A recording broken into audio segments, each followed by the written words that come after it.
Okay, everyone. Thanks for your patience and appreciate all of you that arrived for a prompt start. We always like to have a bit of a delayed start just in case people are joining the call. I was just turning off the lobby option so that people who are joining us a bit late can just jump straight into the call. So I trust you can still see and hear me okay. Just as an FYI, this meeting is being recorded and will be uploaded somewhere in the Queen Mary's Careers website under recorded events, most likely. So you'll be able to watch this back. If you find it useful, obviously do signpost any friends that you think would benefit from this accordingly as well.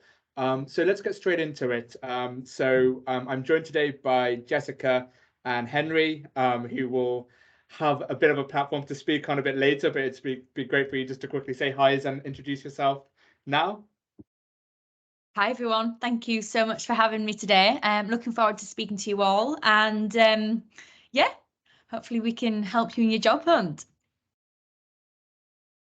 Yeah, hi everyone. Thanks, Pash, for inviting us both along. I'm very pleased to be here and to show you what we have to offer and to hopefully get you excited about future careers.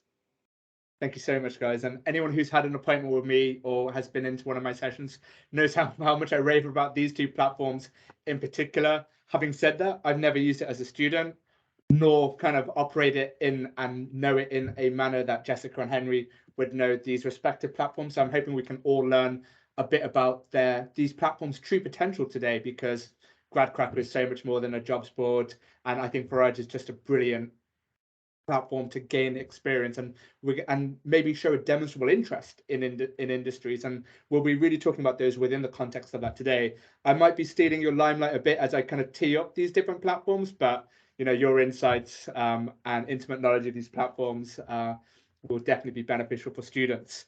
So for those of you who don't know me, I'm a careers consultant here within the careers and enterprise team. I specifically look after SPCS, so physical and chemical sciences, and engineering and material science schools. So let's go straight into it. Just in terms of the agenda, leveraging LinkedIn and alumni for career insights and building that labor market intelligence, understanding which employers are out there, identifying and reaching out to suitable profiles, turning the tables, a brief introduction to the art of informational interviewing and how you can use those insights as you go through the interview process.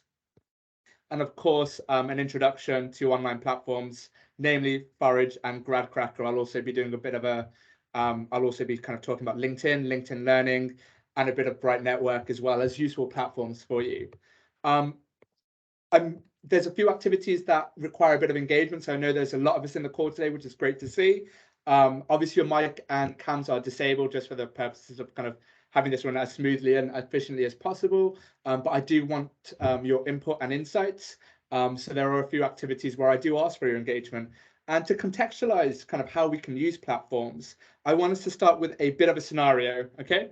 So I want you to imagine that you're a finalist at Queen Mary's. For the sake of this scenario, you're studying chemistry. Now, that may be true of some of you. If not, it doesn't really matter too much. But just imagine you're a finalist at Queen Mary's, so in your final year studying chemistry, and you happen to be interested in sales and marketing graduate programs, or otherwise known as commercial graduate programs. One in particular is the Future Leaders Program, as it's known at Unilever. Some other information about you: you're a course rep for your course, so some of you may very well be.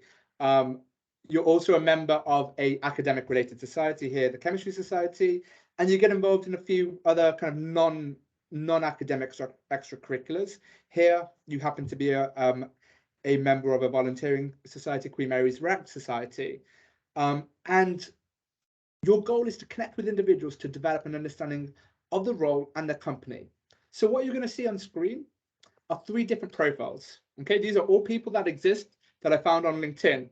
And before we start talking about the power of LinkedIn, I wanted to think about how we can identify who's worth not who's worth talking to, who we prioritize reaching out to. Okay, so I'm going to show 3 different profiles, and I want you in the chat to tell me what would be interesting, considering your profile and your career goals. What would be interesting in terms of that profile and the insights you could get from them. Okay, so give me one moment. So these are the profiles. Okay, so profile 1, I've called the seasoned veteran. Profile 2, the role model, and profile 3, the Queen Mary's alumni. So a quick reminder of your profile in the blue box in the bottom right-hand corner. Let's go through each of these profiles, bearing in mind your goal. So that second bullet point, interested in sales and marketing, including specifically the Future Leaders graduate program at Unilever. A bit about your hobbies and interests. So you're a course rep, member of the Chemistry Society, and you've been involved in some fundraising, and you're a final year chemistry student. Let's go through each of these profiles. Based on profile 1, bearing in mind your goal and your profile, what would be interesting about this profile as someone potentially you'd want to reach out to and get insights from? So just answers in the chat box.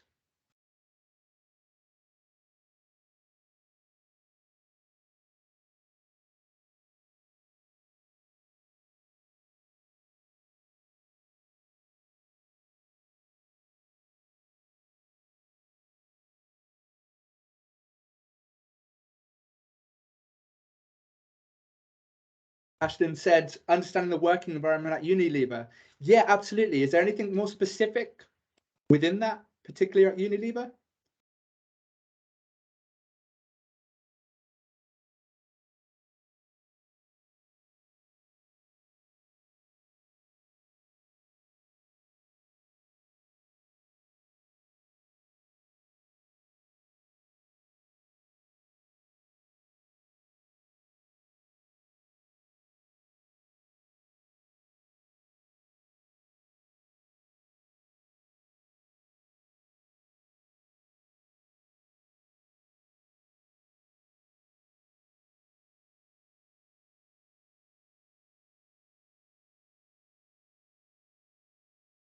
Yeah, Ashton, it's a really good point. So Ashton in the chat has mentioned that they currently work at Unilever and in a sales position and in a senior management position, right? So they know sales at Unilever. And remember what your goal is?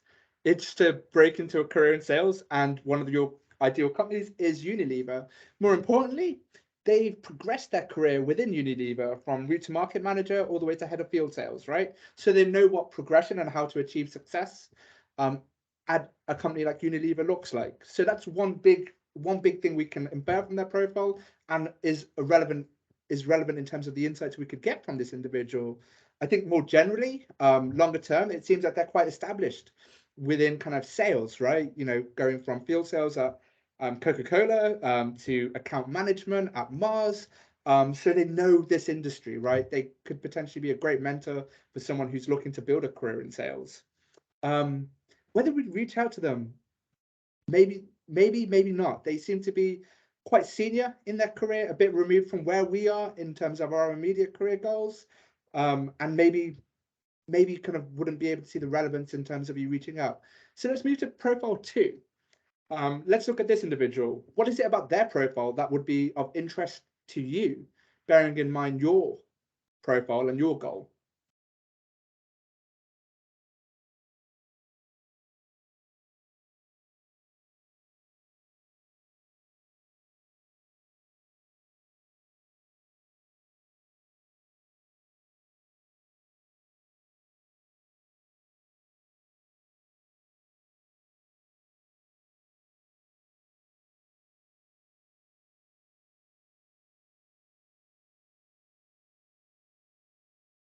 Hannah, really great spot, right?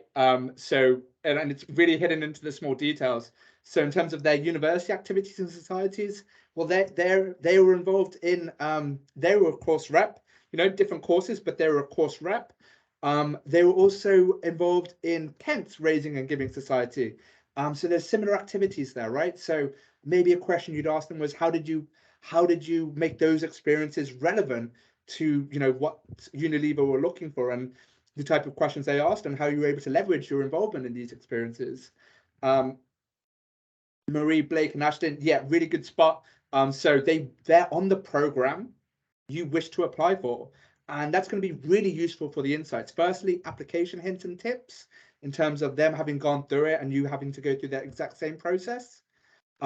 But also kind of getting an insight into the culture, into what it's like working there, and then you thinking how you can weave these into whichever stage of the application process you're at, from, you know, talking a bit about why Unilever in your cover letter, to maybe kind of talking a bit about the motivations in wanting to apply for Unilever and the research you've done for the role when in an interview-based setting, and you kind of showing that you've proactively reached out to individuals who work there and got that insights from them.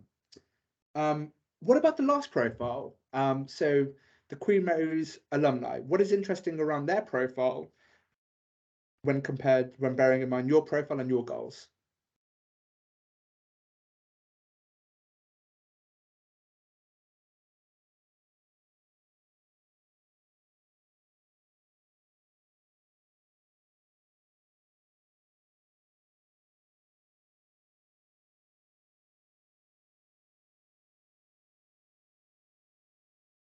Yeah, Marie Therese, great spot. Yeah, so they studied the same degree at the same university. So they've all sat, like, you know, so like, you know, most chemistry students, they've all sat in the Bancroft building, right? In the lecture halls you sat in, or your profile sat in, you know, a year prior. So they've got some, they're really relatable in terms of their experiences, right? And anything else linked to maybe things outside of anything else linked to their career?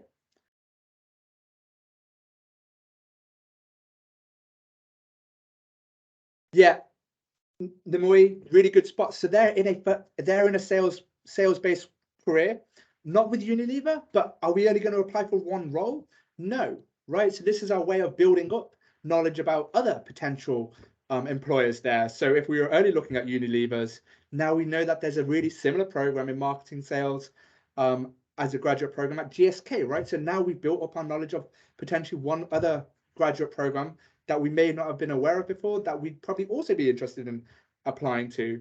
And within that, the same things as profile too. We can ask them for insights and tips about not only the application process, but the culture, what their work involves. And those insights will either help us apply or decide if we want to apply, but also help us showcase our motivations in an interview. Same degree, right?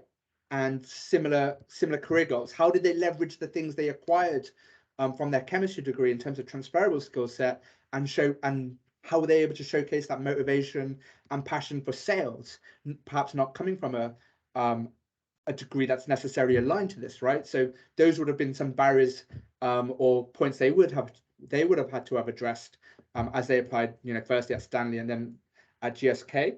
How did they overcome those? Because that's something you'll need to be able to be prepared to articulate as a chemistry student. Why now sales, right? So there's a lot you can learn from them. Out of the three profiles, who would you potentially reach out to if you had to prioritize reaching out to one profile? Profile 1, 2, or 3?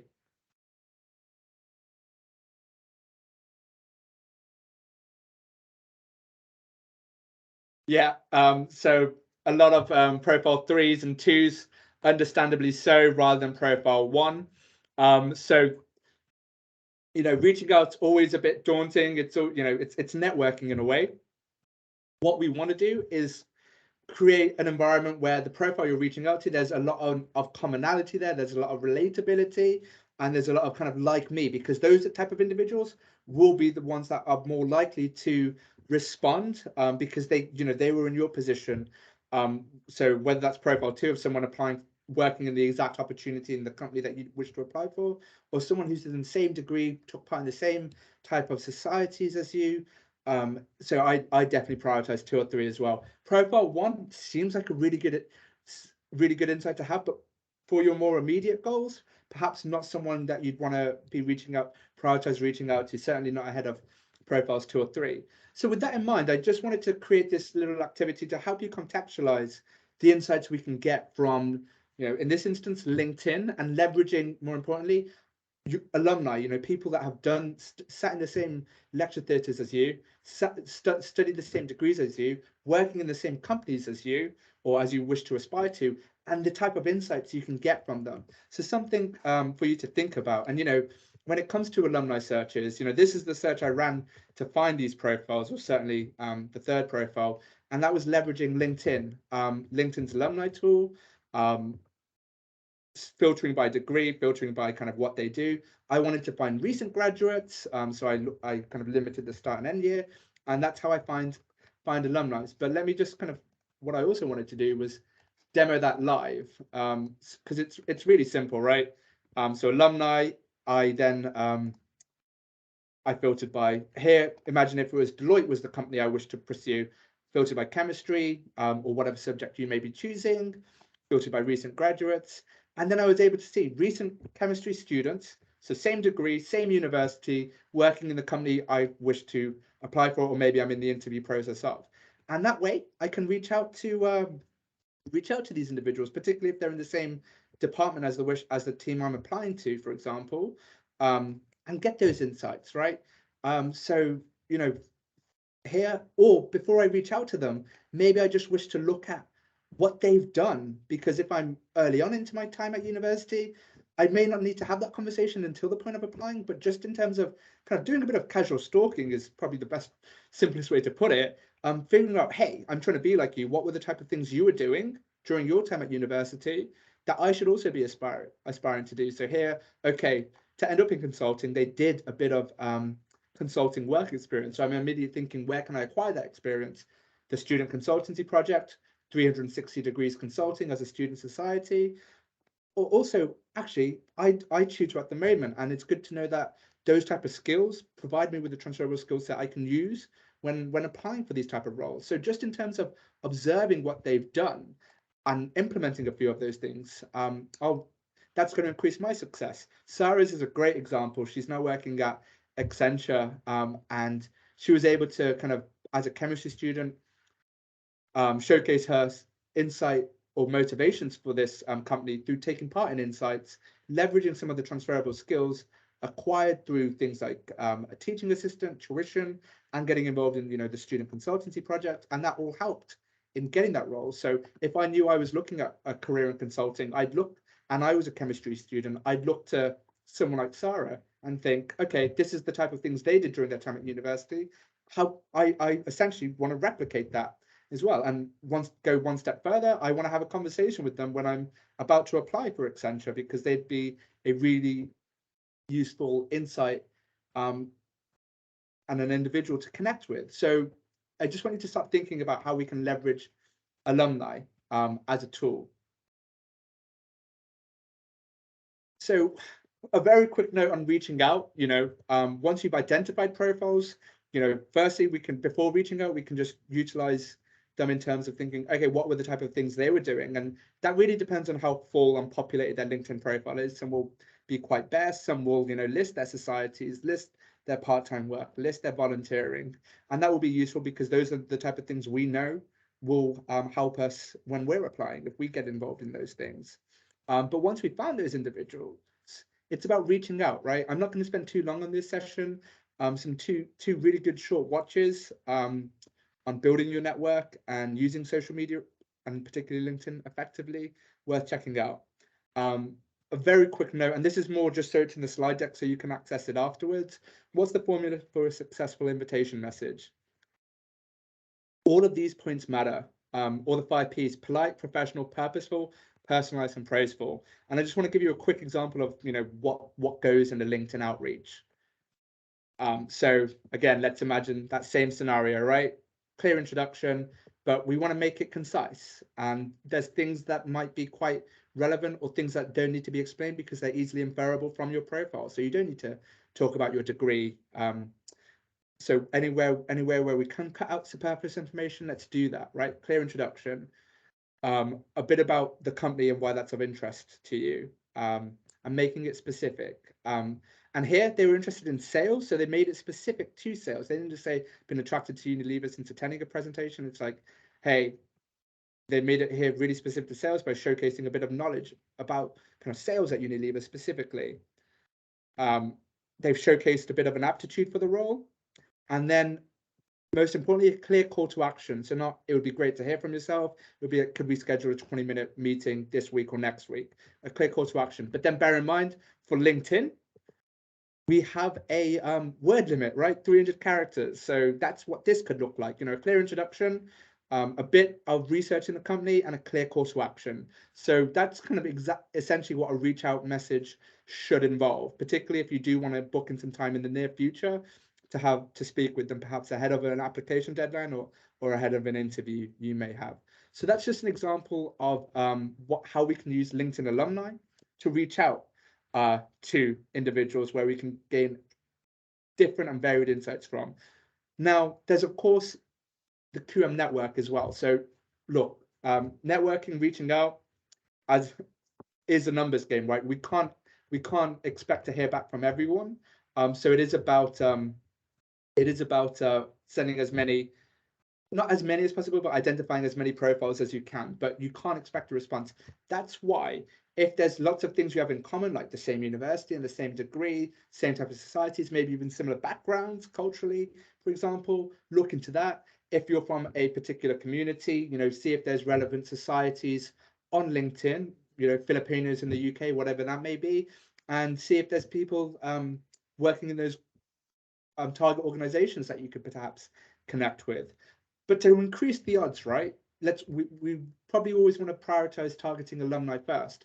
So LinkedIn is one way of doing that. We also have the Queen Mary's network. Okay. Now the good thing about this is imagine it just as the alumni function of LinkedIn. So what's great about this is you can join and you can see all other alumni who are signed up to the platform, and essentially those alumni have joined because they have opted in to specifically be reached out to by current students to gain an insight into their employer or that industry or that kind of career path. So use both Queen Mary's network and LinkedIn alumni. You'll probably have more success on Queen Mary's network, but at the same time it's probably not as big in terms of number of active users as LinkedIn alumni is. Okay. Again, we're not going to talk too much about informational interviewing now, but as you go and have these conversations, you want to think about the insights you're looking to get from this individual. I can attest to informational interviewing. It's something I did as I embarked upon a career change, speaking to individuals who worked in the higher education sector and as careers consultants specifically. And I actively leveraged what I learned when I talked a bit about my interests and motivations in applying for the role or that particular organization when I was in an interview setting. So two really great resources that I personally found useful as hyperlinks for you. So let's just test that, okay? Imagine this is a similar profile to yourself. So someone who studied an undergraduate in biomedical sciences and then proceeded on to a medicine graduate entry program here at Queen Mary's, and you perhaps have a similar career goal of applying to a graduate conversion program in medicine. Looking at this individual's profile, what are the type of questions you may ask them that would be insightful for you?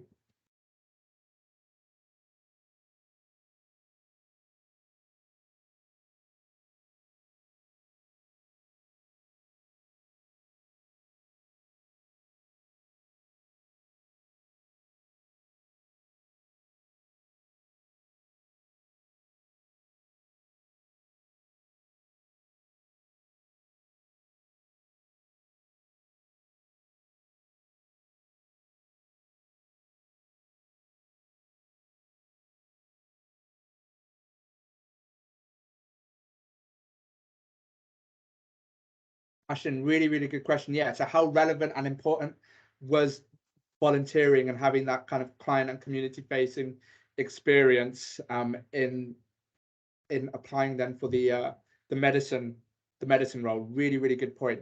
And if you don't have that experience, maybe even just looking at this and maybe even identifying a few profiles of individuals who did a similar conversion program into medicine as a graduate, and you slowly see this type of thing on their profile, you might recognize that, hey, that's something I need to do. Or, going one step further, and once you have that conversation, you understand that it's paramount, and in this instance, it most definitely was, right?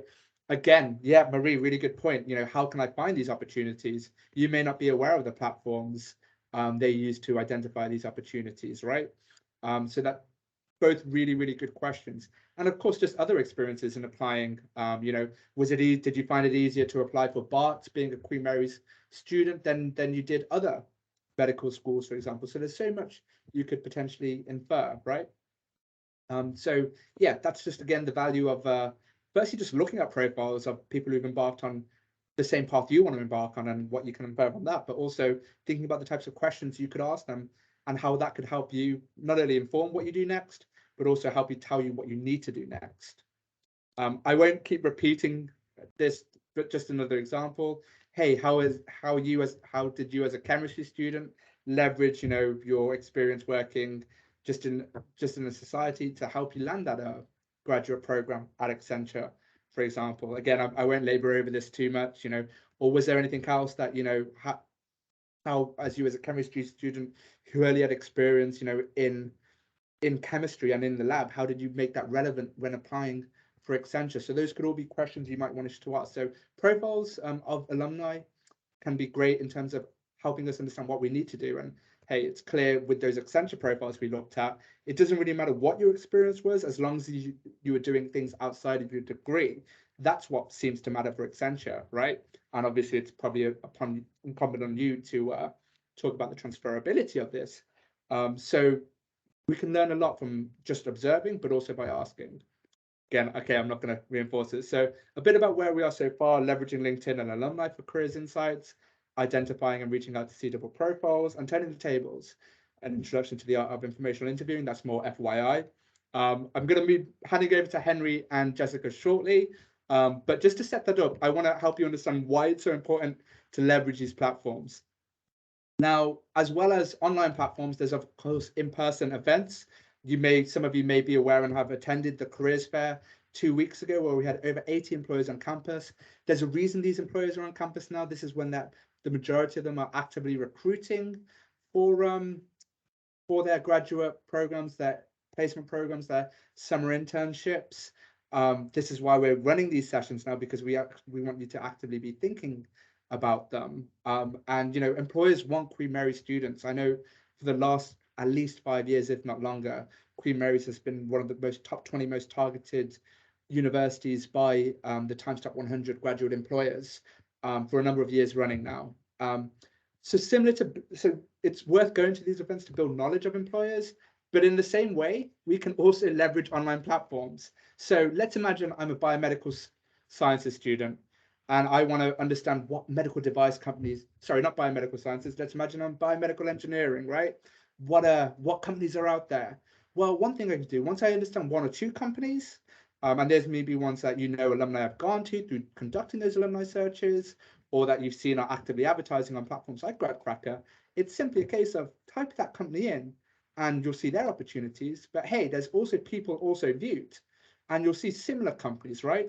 And then it's just a case of going onto those pages and seeing if they have any graduate opportunities. If they do, that's another potential application we'll make. If they don't, it's worth bookmarking, because they may not have graduate roles, but that doesn't mean they don't have roles for graduates. Those may just be more ad hoc ones that we apply to as and when. So that's something for us not to prioritize now, but to bear in mind as we're approaching the end of our degree, to see if there's kind of any graduate roles, not necessarily graduate programs that are open. So that's another way we can use both Gradcracker to find companies and combining that with LinkedIn to build our knowledge of different employers, because we're not meant to know these employers. It doesn't happen organic. It doesn't happen just like that. It takes you kind of just browsing, just stalking, and kind of putting two and two together to start to build up that labor market knowledge, understanding who's out there as potential employers. But from knowing one organization, Stryker in this instance, we also know Smith & Nephew. I know they run a graduate scheme where we've had placementees and graduates most recently. So that's a way we build that knowledge, okay? And then why do we need, when we're talking about building knowledge of employers, it's also going to help us demonstrate our motivations. Typically, employers assess through a series of motivational-based and competency-based interview questions. These are things that may appear on an application form or for you to address in your cover letter, but also in an interview-based setting, whether that's pre-recorded video interviews or panel interviews at the assessment center stage. And part of this is you doing your research, you spending some desk time to understand that company, its recent accomplishments, what they're working towards, and why that then makes it an interesting time for you to join. But it also allows you to showcase your motivations in other areas, your understanding of the role and the organization. And typically you might do that through work experience, right?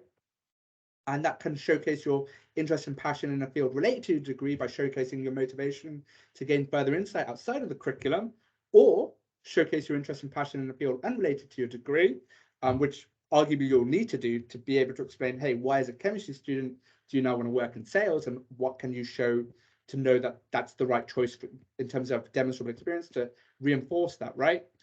But then when it comes to tell me what you know about us, why you're interested in this role, that's where you can leverage alumni, people you've met at careers fairs, people you've connected with on LinkedIn, to show off what you know about the role, and being able to do that on a more bespoke and proactive level than just reading a bit about their vlogs and information they put out there. As a recruiter, I used to love to hear when I'd ask these questions, tell me what you know about us, or tell me your motivations in applying for this program. When a student would mention some of the, the stuff I'd expect them to have researched, and we know what, these talking points are, as we created that content. When they've said, well, I've spoken with so-and-so who was an alumni who now works with yourselves, and they told me X, Y, and Z about this company. So leveraging online platforms and leveraging alumni can be great to really show your proactiveness and in acquiring more knowledge about that employer, and is something that's going to differentiate you from individuals who are just using, the careers or early careers page of that particular company, or just relying on what they've learned from a quick event on campus. It also allows, and another thing we'll need to do to demonstrate our motivations is, it allows us to showcase passion, right? Or here's 2 job descriptions I pulled, both engineering related, just considering as I use these slides for some engineers I was working with. But with both of them, here, SSE, they're actively looking for passion in the energy sector.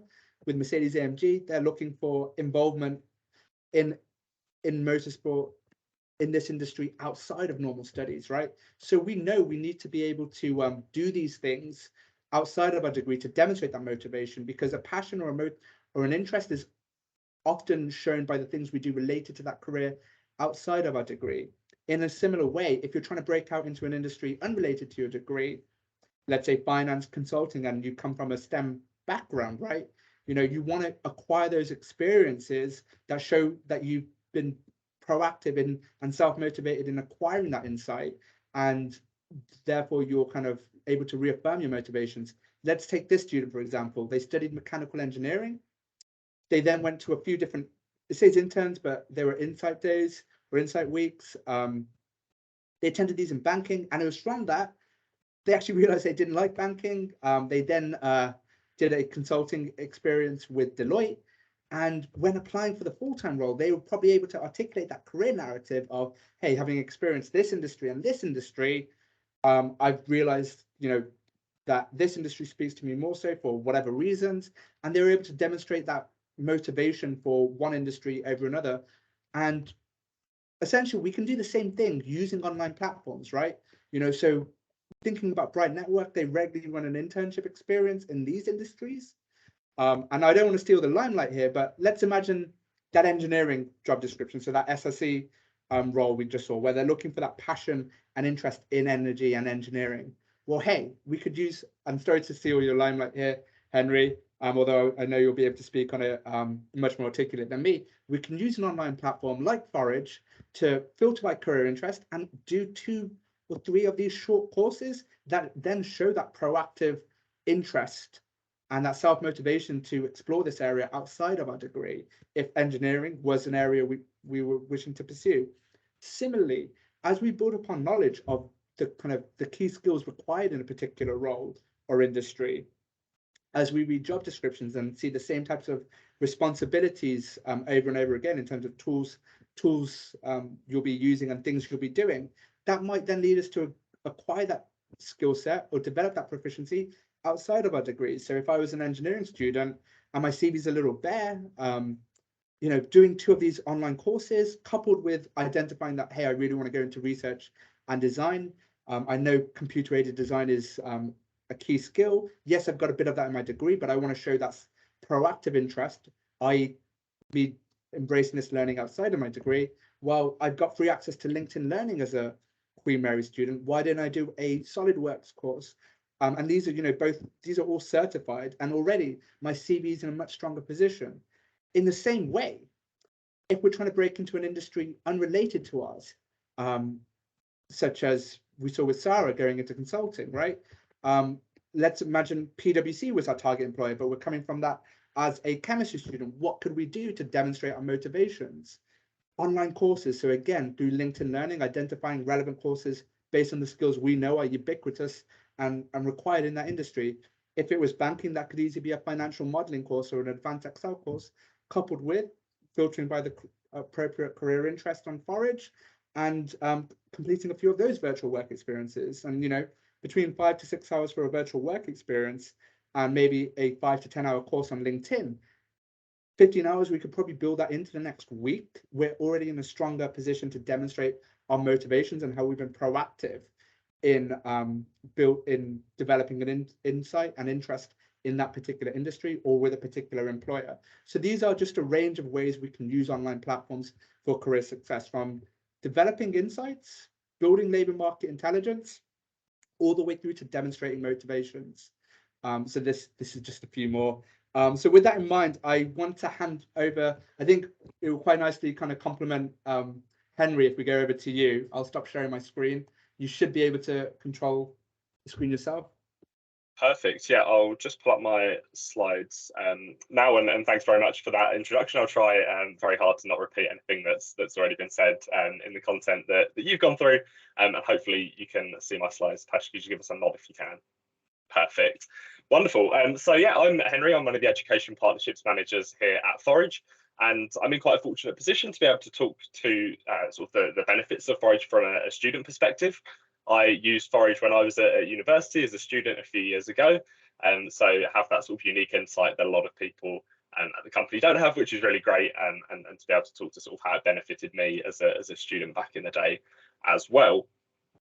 So some of you might have come across Forage before, and essentially we are a platform that provides virtual work experience programs. We call them virtual job simulations, but essentially what they are short, bite-sized, completely asynchronous programs that you can use to gain insights into specific careers.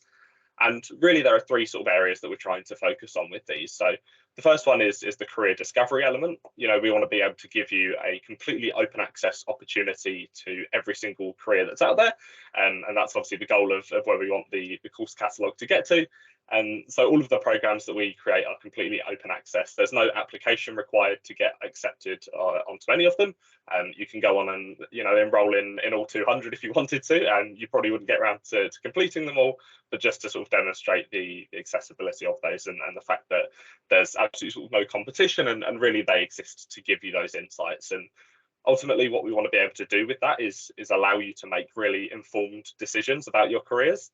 You know, oftentimes we hear a lot of students that go into certain careers, and I'm from a law background, so know this all too well, of students that go into certain careers and it just really wasn't what they were expecting it to be like, because they hadn't had the opportunity to see what it would be like to work there on a day-to-day basis. So we just want to really provide those really quick and simple and sort of easy to digest examples of what it's like to work at one of these companies. So a couple of examples I've got on the screen, and I've also pulled up some demos as well, which I'll just really quickly run through towards the end. The second sort of big point is the increased skills and confidence that you gain. So all of the programs that we create are built around the employer's skills frameworks. So where they're all looking for slightly different things, we want to really build the programs out around those sort of nuanced skill sets that they're looking for. So in completing a program with BCG, for example, or a program that we've actually got coming out in a couple of weeks with Pfizer, you know that you're getting exactly the skills that they want you to have as a graduate or as someone that's going into an internship with them. And you just get that sort of edge, and you get those things you can add to your CVs and add to your written applications when going through that. When a recruiter's looking at it, they'll be able to tick straight off because it will directly correlate to what they're looking for.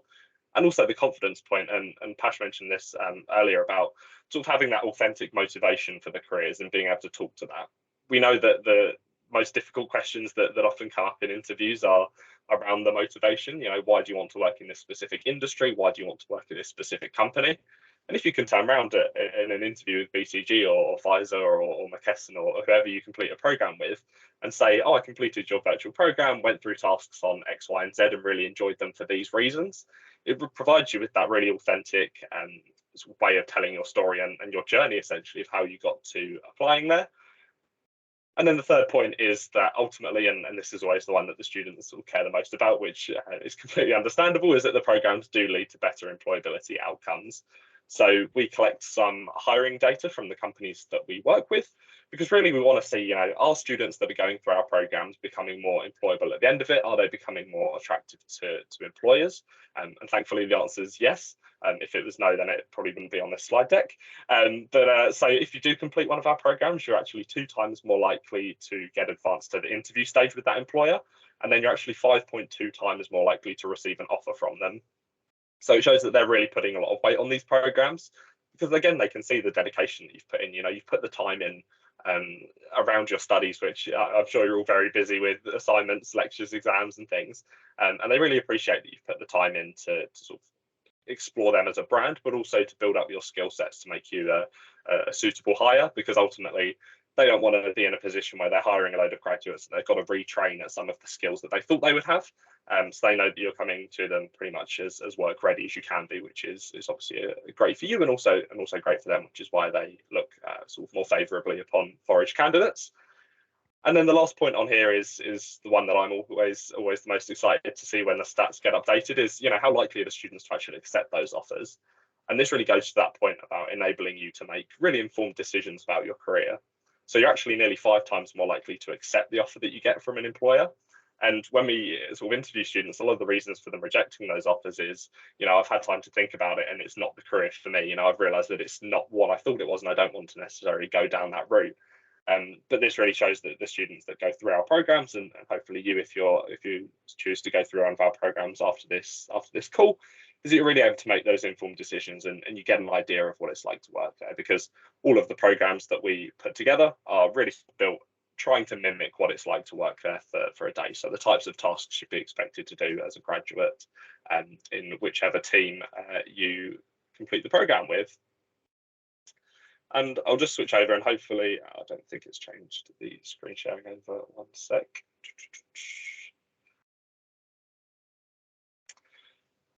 So I'll just do a really quick run through of what the sort of programs actually look like. So this is, I'll just run through 3 quick examples of the home pages, just to give you an idea of the sorts of areas that you can look at. And then I'll do a really quick deep dive into one specific program and we're on time, so I'll try and keep it quick. So a couple of examples. We've got a program with McKesson, which is all about leadership in global healthcare.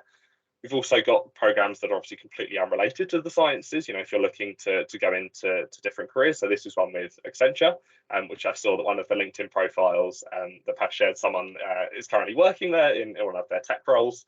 So again, you can look at sort of careers outside of your sort of study, and you can look at the transferable skills that you can gain. And one of the biggest things that we hear from employers is, and this is a lot of the sort of non-traditional routes, is we hear from a lot of banks, we hear from a lot of law firms, we want to hire STEM students because they just have a completely different way of thinking to their traditional people that graduate with a law degree. There's just that sort of different way of analytical thinking, and they approach ideas in completely different ways. So there's always those transferable skills that you can look for. And then one of the examples that I've pulled up here is the Thermo Fisher Genetic Sciences program, which again is a program we launched relatively recently. And I'll just run through sort of what the program actually looks like from the student perspective. So on every program, you'll have a quick sort of introductory video from someone that actually works at Thermo Fisher, just introducing you to the program and the sorts of things that you'll go through.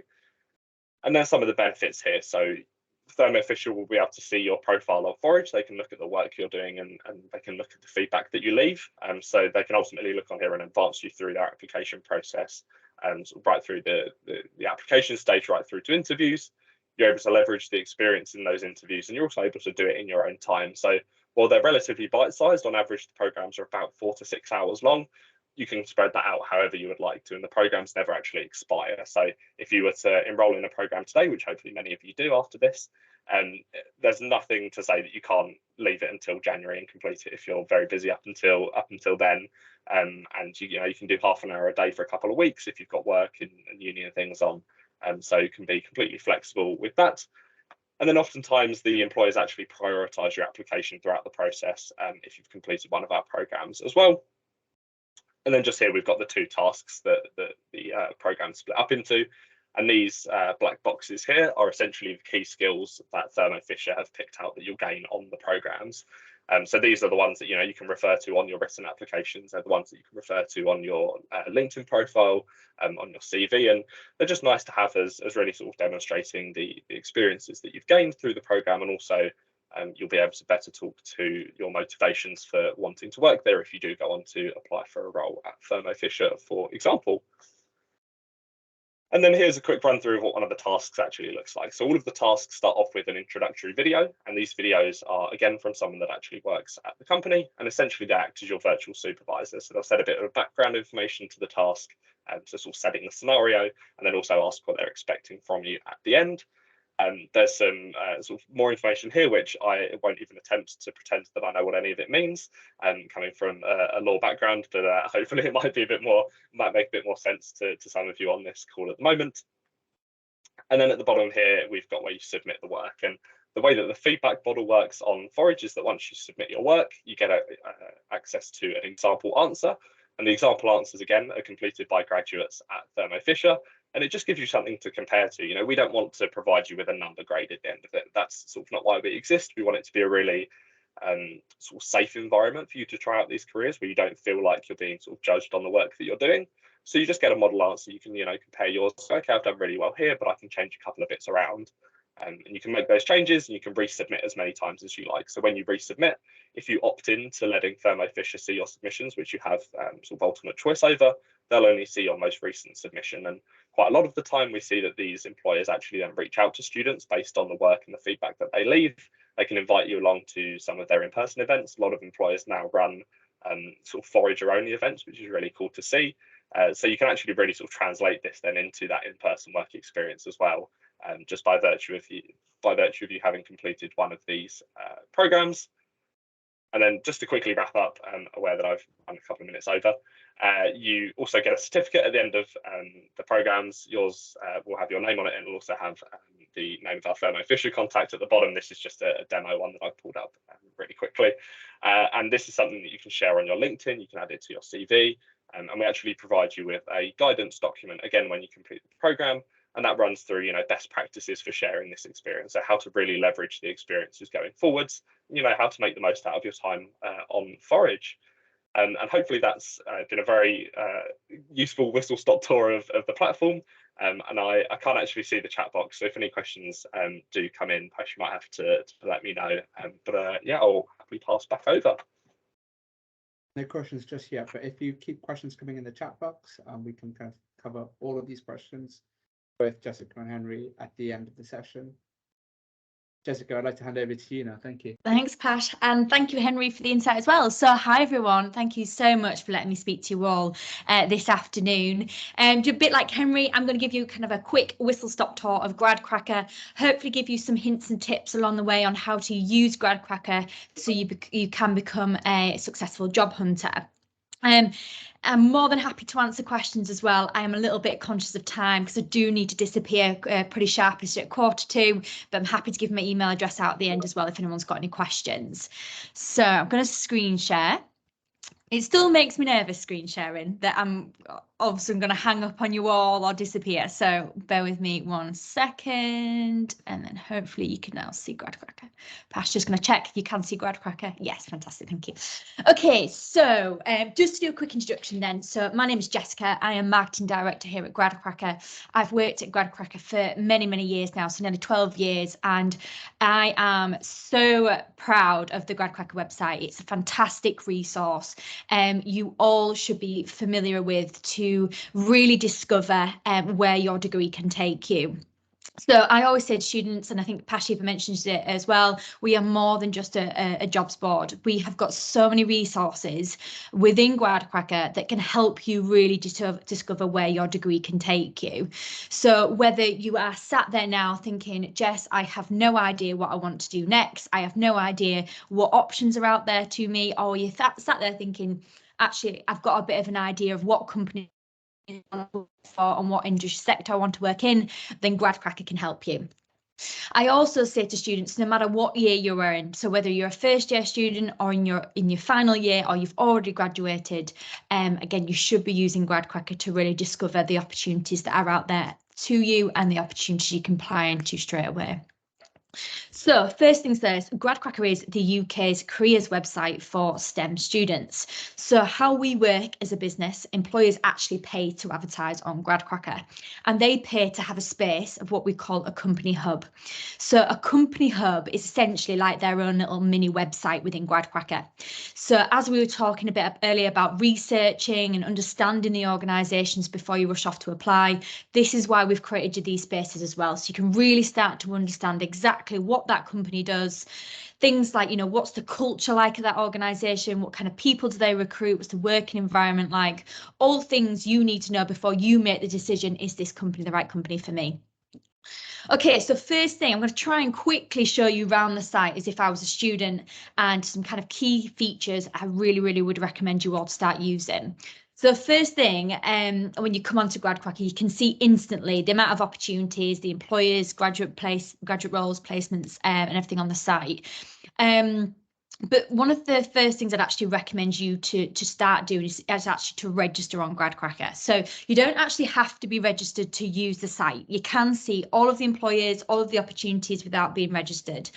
But my first top tip to you all to become a successful job hunter is going to be about getting organised, and being organised is going to be crucial, because the more you're organised, the easier the process is going to be. So you're not going to miss out on any opportunities. You're not then going to miss a deadline or miss the opportunity to apply or whatever. So by registering, it literally takes like 30 seconds, and you get an area within Gradcracker called the student dashboard. And the dashboard, like I say, is going to help you to stay organised and stay on top of those opportunities and employers that you're interested in. So registering in the top right hand corner, you'll literally get presented with a registration page. We just need to know your information, university you go to, the degree discipline which is most relevant to you, and your graduation year. Again, we don't share any of your information with the university itself or even any of our employers. So this space is unique just for you, and again, none of the information is shared. Okay, so once you've registered, you get the area, like I say, called the dashboard. So if you've just registered now, I'm more than happy for you to get Gradcracker up in the background if you want to do this. You might see a sea of zeros. So what I want to quickly do is start to kind of fill this space up and show you some employers that you can be applying to. Okay, so let's go back to the homepage then, and I'll just highlight some areas here. So once you've registered on Gradcracker, you can then see how the homepage then becomes personalised towards your degree discipline. So I've registered as if I was a student studying mechanical engineering at your university. So like I say, you can see here instantly the opportunities and the placement roles and things like that will be relevant to yourself. A couple of things I want to highlight. So the messages that's going around is what we call the ticker message. So for anyone that doesn't know, the graduate and undergraduate recruitment calendar really does coincide with the academic year. So we are really hitting towards our busiest time here at Gradcracker. We've got lots of employers going live with their placement and graduate opportunities, and also we've got some employers with imminent deadlines as well. And then saying all that, we've even got some employers that haven't even opened up their placement and graduate opportunities just yet. So you need to be using Gradcracker pretty much at least once a week at the moment to keep on top of those positions. So this little ticker message, as you can see scrolling across the top here, is a bit like, you know, like the BBC kind of breaking news area. So what we're just letting you know here, any kind of information we don't want you to miss out on. So keep an eye on that message there when you are using the site. Next, I want you all to be aware of, and this is stuff you can start registering now if you want to start filling up your dashboard again, is the Gradcracker webinars. So this is why I need to rush off at 2:15, because I'm very excited that I've actually got a session with the Royal Air Force, and these sessions are held every Thursday 2 till 3. As you can see, we've got a lineup of some pretty exciting employers. We've also done some fantastic sessions already, so with the likes of Atkins, Mercedes Formula One, GSK, lots of other exciting employers. So you can watch back on these sessions, but this is a great way for you to start to discover really where your career can take you with your degree. And a lot of you will be very happily surprised, maybe, that a lot of these companies that again work across lots of different industry sectors, a lot of them will recruit from all STEM disciplines. So whether you are a math student, for example, interested in the water sector, then you can go in that industry. So find out more, attend these sessions, hear directly from the recruiter. So that's the person you're actually going to be applying to, and hear from students, graduates that are actually going through the experience. So please come along if you can. Also, keep an eye on the homepage, because little things that we do here as well is a new video every day. So this is my lovely colleague Georgia. She's talking about Bakkavor and the new placement and graduate opportunities they've just added to the site. The big thing really at the moment, I know I'm going a million miles an hour because I just feel like I've got so much to tell you all, is really keep an eye on the website, because like I said, there's going to be so many employers going live and so many opportunities that I don't want you to miss out on, that, you know, it's giving yourself time now to explore. You know, it's a bit like what Henry said. I know that a lot of you are so busy at the moment, juggling lots of things, and really just want to kind of get into that routine now of making sure that you're giving yourself time now to apply and to explore these employers. I'm saying to students, it's at this time of year, and I always use the analogy of fishing, you know, you need to cast your net now, because you've got to remember you are almost applying to these opportunities almost like a year in advance. So you're putting your applications in now with the intention, if it is a placement or graduate position you're interested in, you'll be starting those positions when you finish this academic year. So you're casting your net now, doing the research, doing the applying, and with the intention that, you know, as we head in towards, you know, the Christmas period into the new year, that's when you'll start to hear back from these organisations. You'll be invited to the next stage of the interview process. So again, now what I don't want you to do is to miss out on these opportunities and not be getting your applications in.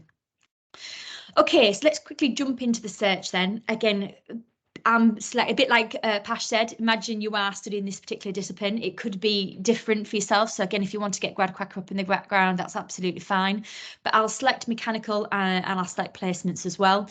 Again, this can be interchangeable with whatever you are interested in. So I've selected mechanical, and then as you can see on the left-hand side here, you can then start to drill down into areas which might be more relevant to yourself.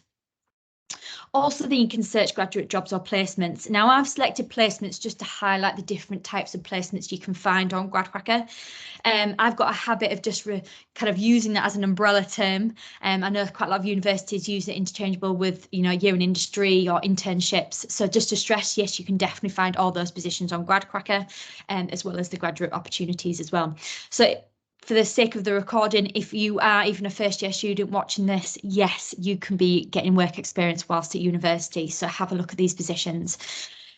Also, you can search by employer, region and city. Just to stress something that I have seen since the pandemic, quite a lot of employers now have really kind of re-looked at how they are offering their positions. So we're seeing now it's quite popular. Some employers are offering kind of hybrid approach of working. So that means that you don't necessarily have to be in the office, you know, Monday to Friday, 9 to 5 anymore. You know, for example, me today, I'm sat in my spare room speaking to you all.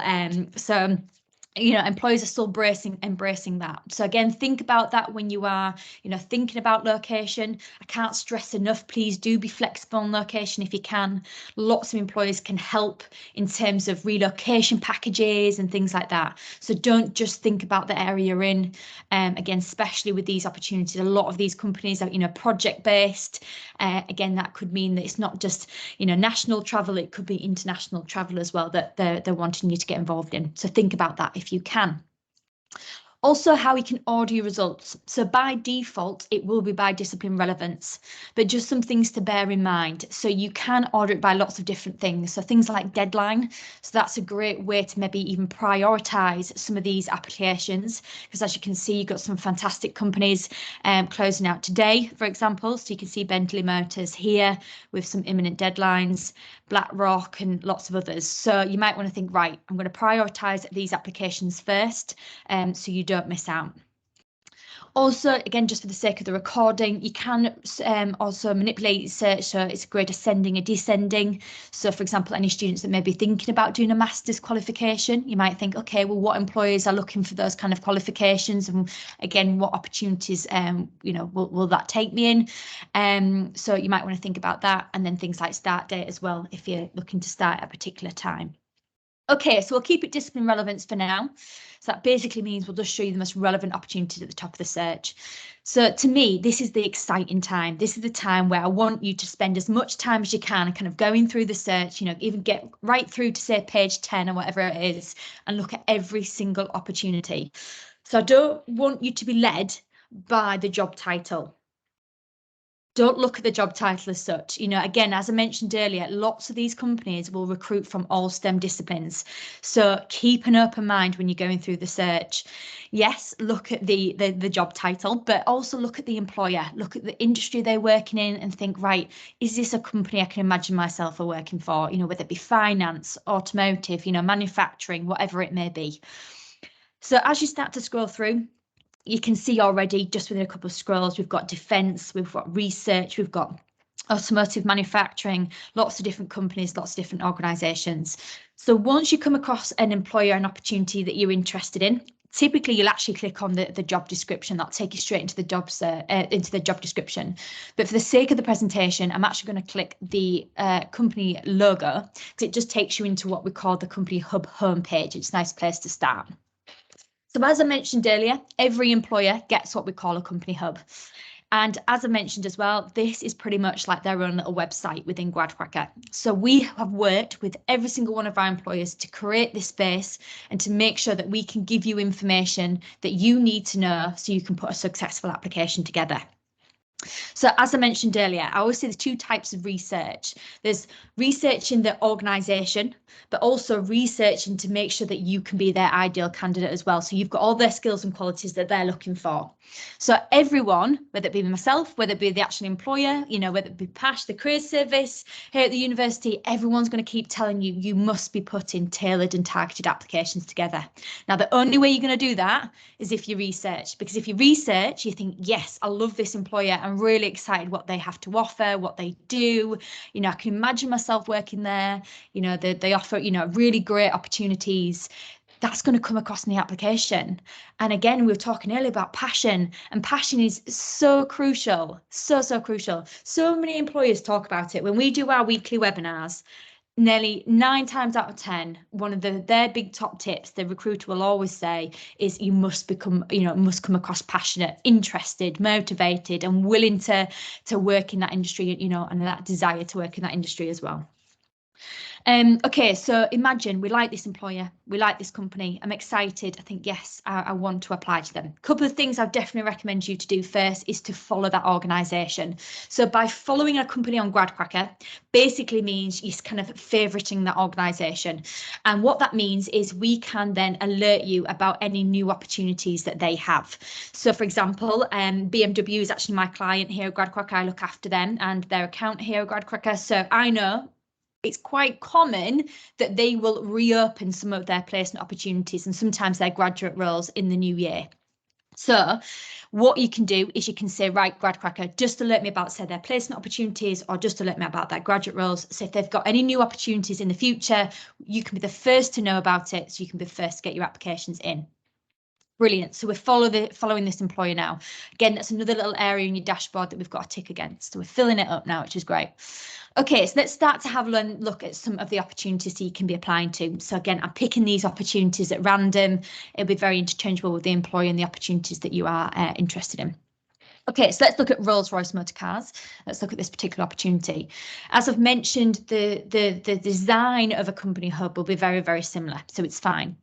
Don't look at it in too much detail if you're not interested. Okay, so opportunity overview, just some things I want to highlight here. So deadline. So this particular employer has specified a deadline here of the 30th of November. Now, all honesty, some employers do stick to the deadlines, which is great, but I have had some examples this year already where employers have closed out a little bit early. So please do not wait until the 29th of November to apply to this opportunity. Give yourself enough time, again, to research the organisation and put a good application together. Because I know at the initial application stage for some of these employers, you should be spending a good 2-3 hours, you know, putting the application together to make sure it's going to be, you know, ticking all the boxes that they require. Start date, obviously make sure it is a date that you can start on. You haven't got any other commitments or anything like that. If it states multiple vacancies, that basically means that this employer has said they're going to recruit multiple people for this one opportunity. So again, yes, it is a competitive market, but it just gives you an insight into, you know, this maybe size of the organisation, the number of people they're looking to recruit and things like that. Now, salary. Now, this is something that's in the media a lot at the moment. There's a lot of pressure now for employers to put starting salaries on their opportunities. And it's something we do definitely encourage employers to do. So starting salaries obviously can vary depending on employer, opportunity, location and things like that. But I must say for STEM students, the starting salaries are pretty good. I've got some employers on Gradcracker with starting salaries of 50k, which is absolutely phenomenal. But some employers might state competitive. Again, which I know is frustrating, but you will get to know that information as you start through the process with that company. Other thing to highlight as well is if an employer has specified a grade. So this particular employer has specified a 2 and above, and they might even state that even for the placement opportunities. So a couple of things I want to highlight here. If it does state that, make sure you have some conversations with your tutors, your lecturers. You know, are you on track to receive that grade? The employer knows that you might not have finished your degree qualifications just yet. You know, they might know that you're not a graduate, you're still an undergraduate. So as long as you're on track to receive that grade, you're absolutely fine to apply. Okay, now I want to cast your eye to the left-hand side, which is what we call the job description. Again, we looked at some job descriptions earlier and we spoke a lot about kind of those transferable skills and, you know, those kind of competency skills that you all will have that you need to kind of learn how to sell yourself when you apply into these positions, because employers are looking for those skills just as much as they are your technical skills as well. So you've got to remember, these employers know that you're not going to have a CV at this early stage of your kind of graduate career for the relevant work experience. So they want to know what kind of individual you are and what your foundation is. So they want to know, you know, are you an organised person? Have you got good, solid interpersonal skills? Are you a team player? And can you give examples of being this kind of person? So yes, you want to make sure that obviously you're a minimum of a 2-1 and, you know, you're on track to receive what this employer is asking for and you've got the right qualifications, but also what makes you an individual and how can you give examples of having those skills?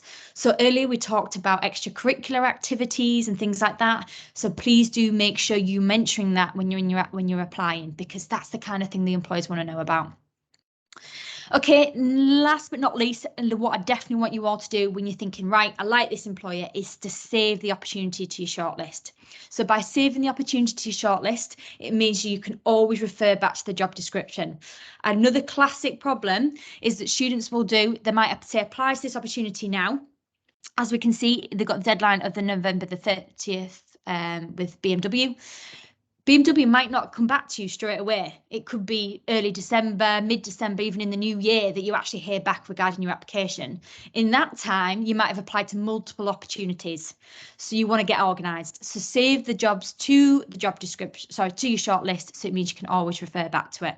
So please do that. Again, it's a great way of staying organised. You can make any application notes there. You can mark off where you're at in the application process. The worst case scenario, if you're not successful, you can just remove it from your shortlist and move on. Okay, I'm conscious of time, so I'm just going to quickly show you the Careers Centre. So the Careers Centre is, again, a great resource for you all to have a look at. Within the Careers Centre, it pretty much houses lots of careers advice. So in here, you can find the webinars, which I mentioned, which is the session I've got this afternoon with RAF and many more, but also the sessions we've run as well. So again, it's all about research. So why not watch some of these webinars? The employees love it. We actually had a classic case last year with Mercedes where the students that applied had said in their application they watched the Gradcracker webinar. The employers liked it. Obviously they were good candidates and they ended up getting the job. So make sure you mention it. The employers love it if you've watched these sessions. And obviously it's a great way for you to hear directly from the recruiter as well and people that have gone through the experience. So yes, make sure you watch those, but also have a good look within the Career Centre. We've got lots of information on kind of by topic. So how to even research organisations, how to put a good application together, talk about interviews, assessment centres and lots of other things. And then last, I'm going to squeeze it in, I'm sorry, is the work that we do with student STEM societies. So earlier we're talking about the job description, kind of things that you can prove to the employer that you are the candidate they're looking for. You've got all those kind of soft skills. And earlier we talked a bit about as well about extracurricular activities. So if you are or you want to get involved in a student STEM society, please do. You can actually have a space on Gradcracker, very similar to what an employer would pay for, but you get the area for free. And it's a great way to show off to the employer that you have all those skills, you're part of the society, so you're obviously passionate, you're interested, you're motivated. And the great thing about these spaces as well is that employers can actually like your society hub. So if you want to know more information on this, I know I've gone through this super fast, but if you click on the STEM Societies page here, we've created a little ebook that'll explain all. So yes, make sure you have a look at that area as well. Okay, I'll stop screen sharing because I know I need to disappear as well. And hopefully that made sense. And what I'll do as well is I'll put my email address in the chat. So if anyone has any questions, they are more than welcome to give me a shout. Thank you so much. So just in the chat, I have listed all the resources, so Forage, Gradcracker, LinkedIn Learning, and the way to sign up as a Queen Mary student. Queen Mary's network. Jessica's also kindly left her email address there. And so do take a look at all those resources in the chat. I'm very conscious of time as well, so I just want to give a massive thank you to both Jessica and Henry for these amazing whistle stop tours. Actually, I'd say quite in-depth whistle stop tours. Again, both of these platforms are brilliant, and it was great to put some figures in terms of tangible outcomes for people who engage in these platforms. All of these things provide a way of building research into employers, and more importantly, showcasing that research to employers, and that's what they're looking for. That's what they assess. They assess motivations. It also demonstrates your self-motivated nature, your proactive nature. So get involved. You will find for all of you here, you're all science and engineering students. Both of these platforms cover many industries related to science and engineering and many industries outside of science and engineering. So yeah, get involved. Honestly, they're two of the best tools I can recommend. And there are also things we can start to do in the next weeks or 2 weeks or so, and already kind of turn around and have some amazing insights, experiences on our CV. So thank you so much. I will let Jessica and Henry go. But if we do get any questions I can't answer, I'll certainly direct them to you and come back with a response to whoever had asked. But thank you very much, everyone. Thank you, everyone. See you later. Thank you very much. Bye. I'm good to hang around for a few minutes if there are any questions, Henry. if you wanted me to. Well, thanks, Jessica. Appreciate it. Thank you. Bye. Thanks, Jessica. Bye. So if you have any questions, I can answer on behalf of Jessica for a little bit about Gradcracker that I do know. I'm sure Stefan may be able to. Henry, there's a question for you in the chat. Could Forage have programs to gain insights into jobs on Gradcracker? There's probably some overlap with employers who run experiences on Forage that are advertising on Gradcracker, right? I'm quite sure of it. Yeah, just from seeing those the screen share from Gradcracker, yeah, definitely looks like there's some overlap. So yeah, if you find one on there that you like the look of, you can always complete their virtual program and hopefully gain an advantage when you do go to apply to them in the future. Yeah, and I definitely think it's a case of combining the two, right? So, Karina, if you're interested in, let's say, Deloitte, firstly on Gradcracker, if you type in your degree, let's say it's biology, right, and you filter by biology, then you'll see, hey, Deloitte wants biology graduates for these type of roles. That's going to help me find roles I want to apply for at Deloitte. But then, hey, how do I, as a biology graduate, demonstrate my motivations in this area? Well, then I combine it with Forage and do that Deloitte consulting workshop. And then everything else we talked about, LinkedIn, find a biology Queen Mary's graduate now at Deloitte and combine all of those elements. They all work in tandem.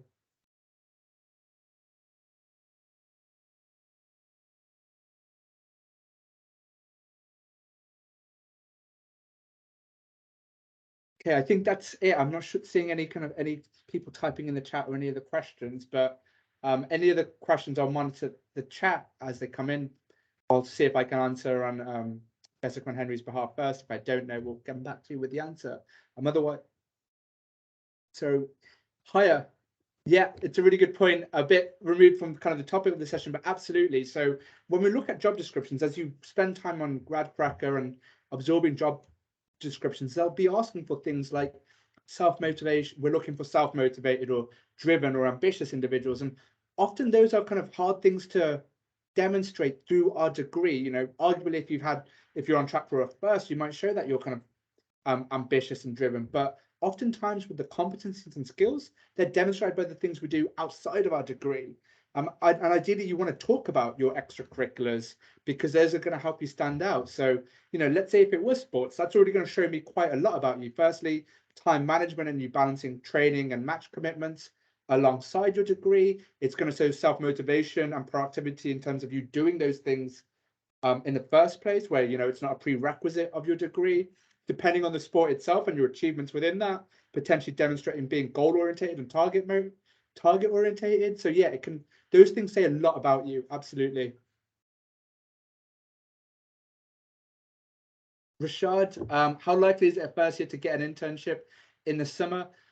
They do exist. They do exist. So on Gradcracker, there was even an opportunity to filter by internships and placements, and then a tick box for first years. They're not too common. And my advice to students is, hey, if you find one, absolutely apply. But bear in mind, you'll probably be up against individuals who are also applying in their second year onwards and may have a bit more experience. And it's quite an apt competitive, and it would be just you competing with a whole bunch of other students who are also eligible from their second year above. In the first year, it's really about building those transferable skills that you know will help you land an internship as you go into your second year, because now's the time to be applying as you enter, let's say, your second year. So if you're in your first year now, if you don't find those first year internships, or you see that there's a bunch of internships, but they ask you to be in your penultimate year, focus on the transferable skills so that when you're applying this time next year, you can showcase self-motivation through being involved in a society, or a passion through attending webinars and finding a relevant society. You're doing things like Forage, so you can apply for that insight with Deloitte as a science and engineering program. So focus on the transferable skills that, you know, will allow you to hit the ground running as you apply in your second year. So they do exist and apply, but there's also the kind of extracurricular stuff that you want to build on your CV. I always say to students, you don't want to leave the end of university with just your degree on your CV. So getting involved in societies, etc. But for those of you who are kind of coming close to the end of your studies and, you know, maybe looking at some immediate deadlines, Forage, LinkedIn Learning, these online virtual experiences are all such a quick and easy way of building in more content, relevant content on your CV. And, you know, we're talking 2 or 3 weeks to get some meaningful and relevant experiences on your CV.